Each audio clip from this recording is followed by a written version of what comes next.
আইনে তো সাসপেক্টেড লোকদেরকে তো আপনি কাছে নিয়ে জিজ্ঞাসাবাদ করতে পারেন, তাদেরকে পুলিশে বোঝাতে দিতে পারেন। আর অগ্নিকাণ্ডের মামলা তো হবেই, এটার আর কোনো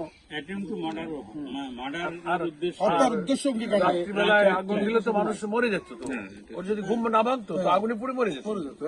এই জন্য হত্যার উদ্দেশ্যে বাড়িতে আগুন দেওয়া, এজাহারটা সুন্দর করে একটু আপনি তৈরি করে দেবেন। আর ওসি সাহেবকে একটু আমার ফোনে সালাম দিয়ে আমার সাথে কথা বলতে বলবেন, আমি একটু কথা বলবো, কেমন?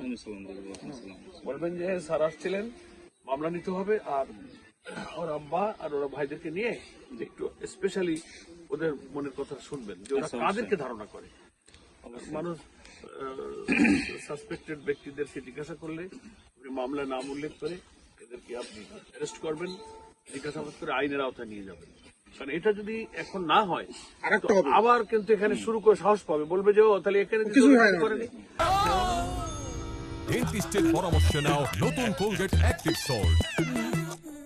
আর আপনি তো জানেন শিবিরের বা জামাতের আমাদের নেতা কর্মীরা স্বভাবতই ন্যাচারালি হচ্ছে তারা ভদ্র। জিতছে এখানে আমরা 2000-3000 ভোটের ব্যবধান এক একটা কেন্দ্রে আমরা ভোট পেয়েছি, তো আমরা তো অহংকার দেখালে পিটাপিটি দাপট মিছিল কিন্তু আমরা করবো, অথচ তারা এসে আমাদের বাড়িতে আগুন দিচ্ছে। এই এলাকার কোন কেন্দ্রে তারা যেতে নাই, এটা হচ্ছে হেরে যাওয়ার কাপুরুষতার একটা প্রতিহিংসা। তো যাদের মানুষের ভালোবাসা নেই, সমর্থন নেই, তারা এই চোরাপথ ধরে। তা আমার কথা থাকলো যে আপনি এটা করবেন, আর আমি পুলিশ কমিশনের সাথে কিন্তু কথা বলবো কোন রকম মামলার জন্য গাফিলতি না হয়, এবং এদের সাসপেক্টেড পার্সন যারা এদের কাছে শুনে জবানবন্দি নিয়ে রেকর্ড করে।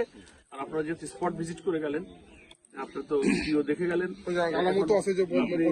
কেরোসিন তেলের বোতল এগুলো নিয়ে আপনার আইও রিপোর্ট এবং এদের জবানবন্দি নিয়ে মামলাটা একটু ভালো করে দেবেন। জি ঠিক আছে?